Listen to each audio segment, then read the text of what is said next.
Welcome to Season 4 of The Breakdown, the official podcast of the Breakaway Roping Journal and calfroping.com. This season, we're diving into both the breakaway and calf roping like never before, bringing you the personalities, successes, and horses that make these events great. You can expect training tips from the top ropers, stories from the road, and industry news that goes beyond the numbers. I'm Hannah Wheeler, your calf roping host. And I'm Lillian Kent, your breakaway host. And this is The Breakdown. Hey everyone, welcome back to the Tie Down Breakdown. It's your new host, Hannah Wheeler. If you caught last week's episode, Taylor handed off the mic and introduced me, and now it's my turn to kind of kick things off. I've spent the last 9 months behind the scenes writing for calfroping.com and covering calf roping from pretty much every angle on our social channels. I'm looking forward to bringing those same conversations here to the Breakdown. Back in May, I had a call with Tuf Cooper just after his win at the inaugural City Rodeo in Nashville. We talked about what that run really meant to him and how his dad's legacy shaped his career and what lies ahead as he chases another NFR qualification. This episode gives a full look at where Tuf sat in and out of the arena in 2025.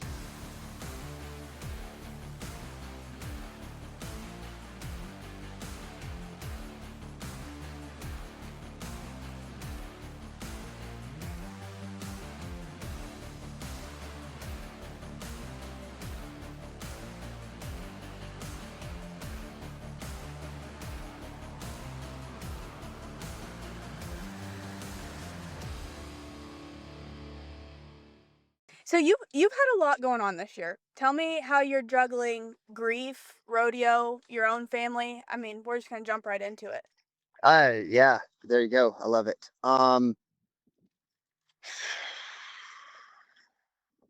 Honestly, in the roping department, I'm just really focused on dialing in my craft.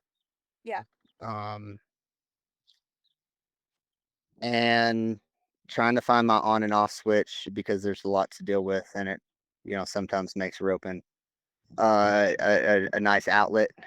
Right. It makes channeling into what all those guys were saying about my dad, about how great he was of a roper, just roping, just talking roping here still, just and how dialed in you got to be, and how he said you got to separate yourself from everything and everyone to be the person you want to be, and I say to be the roper you want to be, but you got to do that in the practice pen. You got to that's spending time with God, that's being around great people.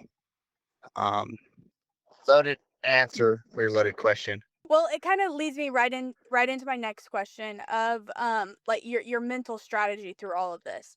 Obviously, your dad's being honored at all of these rodeos, and you're watching that at the beginning, like in all these opening ceremonies. How does that affect your mental strategy before you go rope, if it does at all? Maybe his spirit is in the building. When my dad's with me, when he was always with me when he was in the box, uh, now he's there, and I promise you, his coaching, he was very repetitive. he he Yeah. made sure to keep it simple, and the true spirit of that is just winning. Right. Um, Cody said it, and on the video at his memorial, and now just win, baby. That's it. And that's what these guys are doing. Shad came over the other day. Me and him had just the best session ever. It was just me and him and Jonesy and Carrie. And just to like really like I remember the last time me and Riley roped, like just the way that it hasn't nothing's changed. It's winning. Winning's winning, and you gotta go after it. Um yeah. But like the strategy is it has to be what I've learned from those guys. It's that, and that's to go for first, and that's why I said I don't even want to, because I was getting, honestly, I was at January last year, like just ready for a little break, honestly. Right. And that's what I was doing for the last 2 months, just taking a break, and I was so glad I did, because I've got to spend the last month with my dad, hanging out, roping, just hanging out at the house. I didn't go anywhere. We just hung out, and then it was the craziest thing. And then that happened, and we just kept practicing and just kept training through the whole process because that's what he would do. That's what he would be expecting us to do. He'd be expecting us to not just show up to anywhere, but that's to show up to not see if you're going to win, to see how much you're going to win. And if that's not the attitude, then that's what leads me to taking breaks.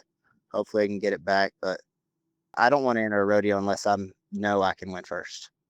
When we talked after you won San Antonio, you had mentioned staying home from the California rodeos and just taking a little bit of time off for a mental break, just kind of a little reset. And I know that obviously the circumstances within that month and a half weren't the circumstances that you wanted to take place during that, but did spending time off of the road kind of give you the reset that you were looking for to go back on the road? I don't know if it was the break or the circumstance during the break. But I'm sure grateful to still be, able to go, able to rope. I'm grateful to be a calf roper today. And we were talking about Mike Johnson earlier. I'm right here. We're right in the middle of the practice session. Like he's got 23 back numbers, and he's still after it. Just like everyone that loved the sport so much, like my dad, like everyone wants to be involved. Like we're all fortunate to be a part of this. I'm super fortunate. I think that perspective's helping a lot. Um, and the families, we got our families sticking tight together. And just to add, shout out all sponsors in rodeo, but your sponsors, and most importantly, like I've literally inherited the not the best fans in sports. I've inherited the best fans in rodeo from my dad.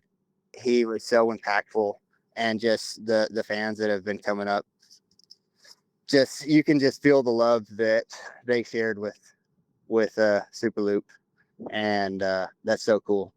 And definitely it's been well received. So and just everybody. Uh, of course, there's always the opposite in all cases and scenarios, but the true love is definitely felt. Yeah. When we talked at the finals, I guess you talked to Chelsea whenever she was video and you like what Chelsea does. Um, you were talking and joking about all the young kids. So, hanging out with and practicing with Mike Johnson, like how is that helping you? I know you talked about wanting to be, one of your goals at that point in time was to be one of the oldest to qualify in the calf open. And has that shifted your goals any?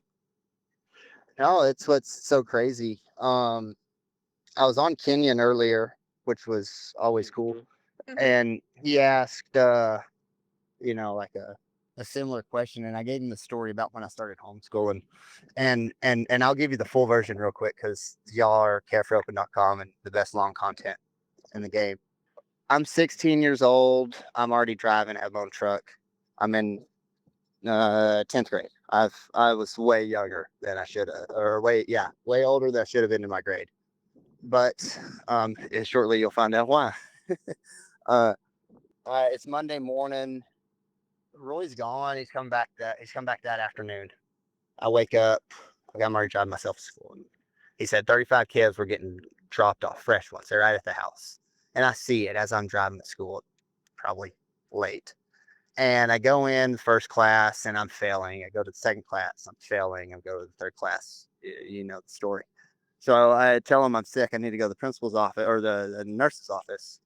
And call. They said, "All right, what's the matter?" I said, "Stomach hurts. I need to call my dad." Called him. Said, "Pops, I'm sick. I need you to tell the nurse I can go home." He tells the nurse I go home. I get in my truck, call my dad, and say, "Pops, you cannot have 35 fresh ones wait at the house and expect me to be in school." Said, "I'm not going to do it. I can drive now." He said, "All right, get them saddled. I'll be there in a couple hours." That afternoon, we had the best session of my entire life. I was 16 years old. It was just me and Pops.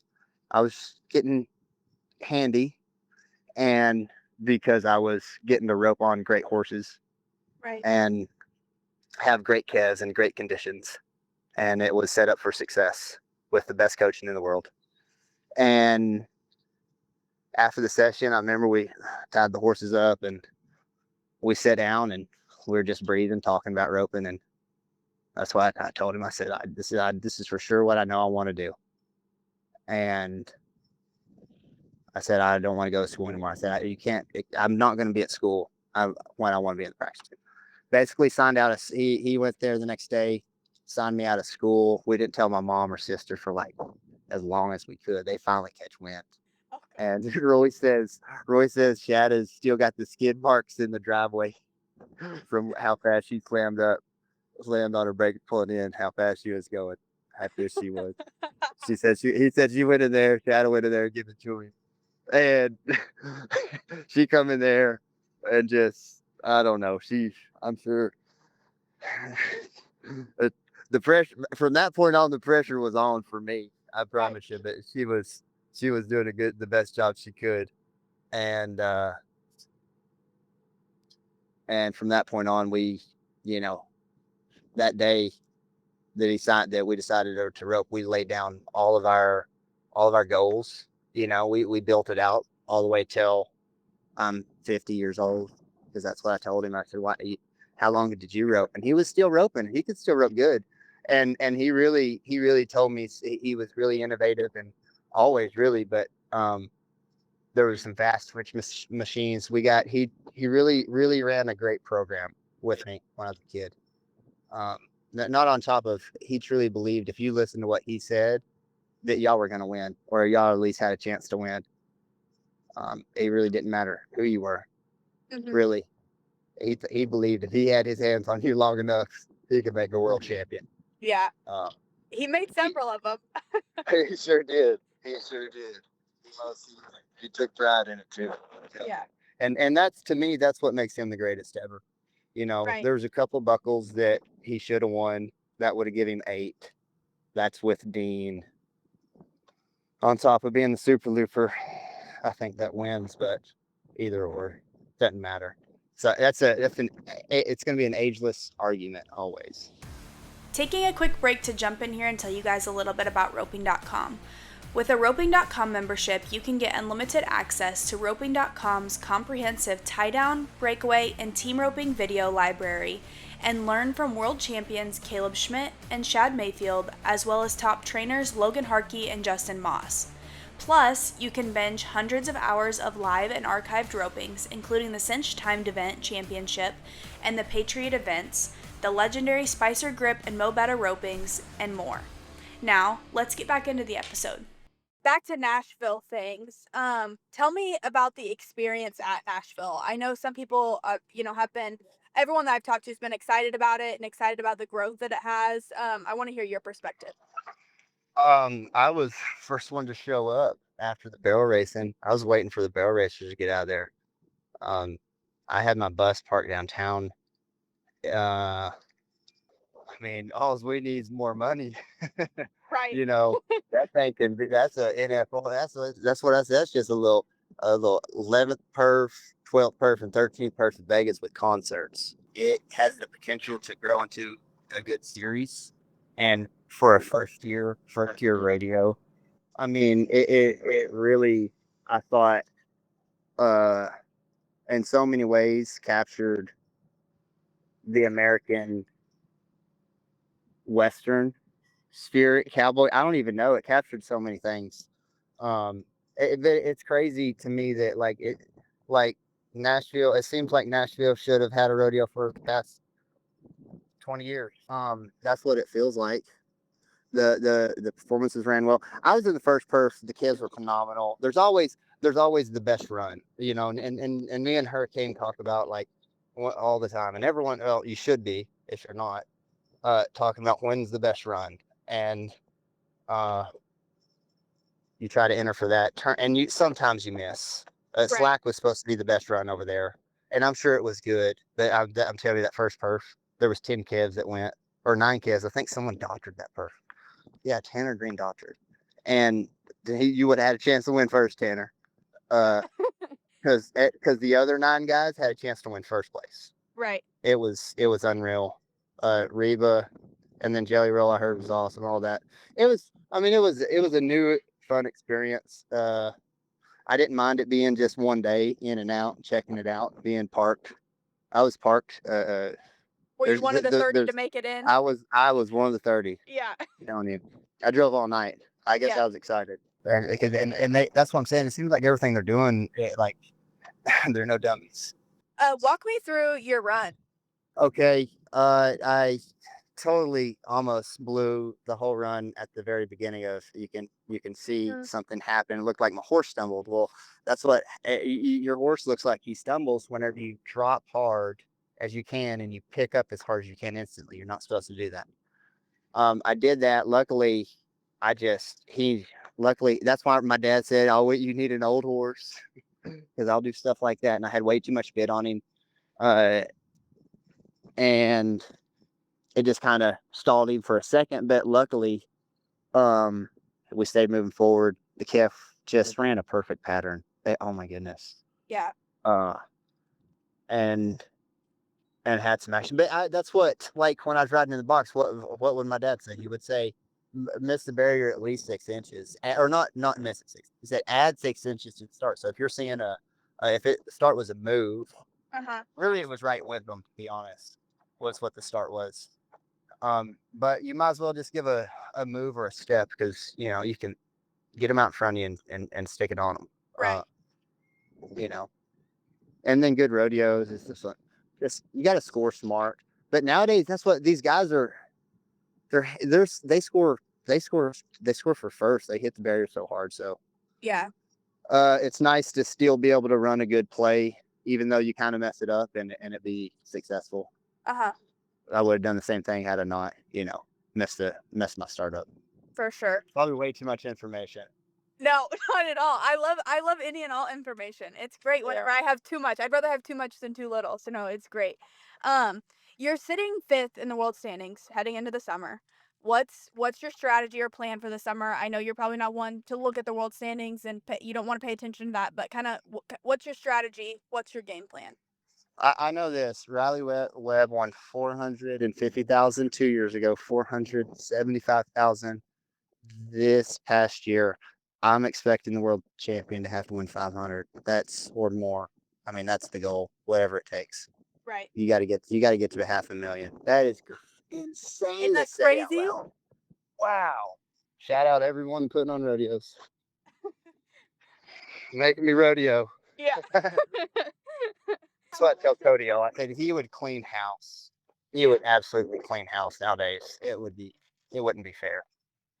I mean, how cool is it though that guys like your dad got to watch it from whenever they weren't winning 100,000 a year, and now here they are winning 500,000 a year. Yeah, 1978, the world champion left with Vegas. His total NFR earnings was $7,000. Uh huh. That's second to last place in one round. It's That's out there. it. Yeah. Plenty of opportunity for sure.